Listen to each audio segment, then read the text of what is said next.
Hi, and welcome to Watch It Played. My name is Rodney Smith, and in this video we're going to learn the 1 to 4 player game Chronicles of Crime 2400, designed by David Securial and Wojciech Krajewski, and published by Lucky Duck Games, who helped sponsor this video.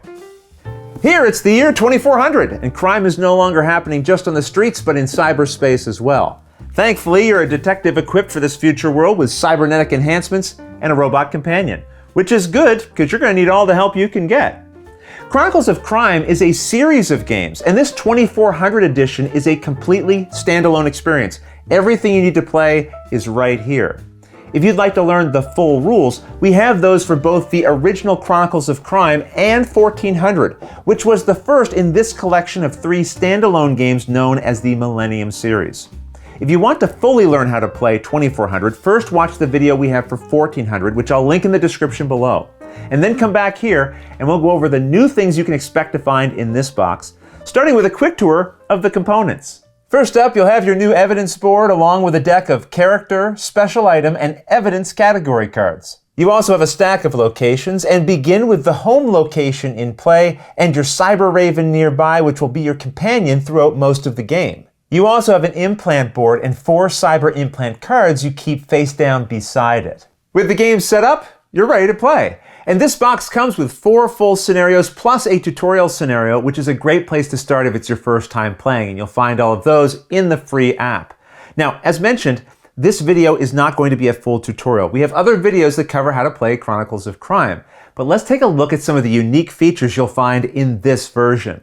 One of the main new elements are your personal cybernetic implants. You'll usually gain at least one near the start of the scenario, and you place it into the space matching the art of that area of your character, and this will reveal your new upgrade. When you gain a new implant, the app will tell you how it can be used.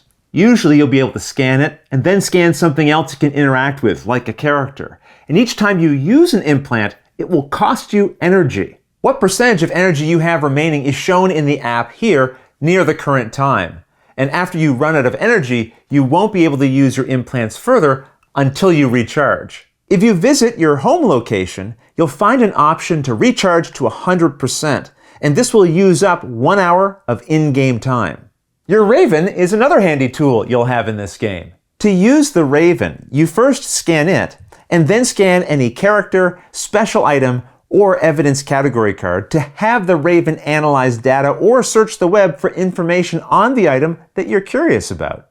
Your Raven is always with you and can always be used no matter what location you've traveled to, unless you're in cyberspace. During your investigation, you may find ways to plug directly into cyberspace, which are locations that you can scan that will have a golden border. And while you travel to cyberspace just like any other location, you cannot use your Raven or your implants while there. While you're in certain physical locations, you may not be able to travel from them directly to cyberspace. For example, if you're in a high security building, it might not let you scan the QR code for a cyberspace location going directly from here to there. You may instead have to travel somewhere else first.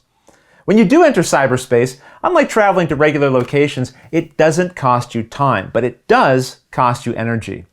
If there's more than one cyberspace location available, you can travel between them, and that won't cost you time or energy. While in cyberspace, you may encounter avatars. These are also found in the character deck, and they're digital representations of actual people in the real world, but you may not be sure who they really are when you encounter them in cyberspace. While in cyberspace, your physical body is still in the real world, and depending on how long you spend in cyberspace, you may find the situation has changed for you when you unplug.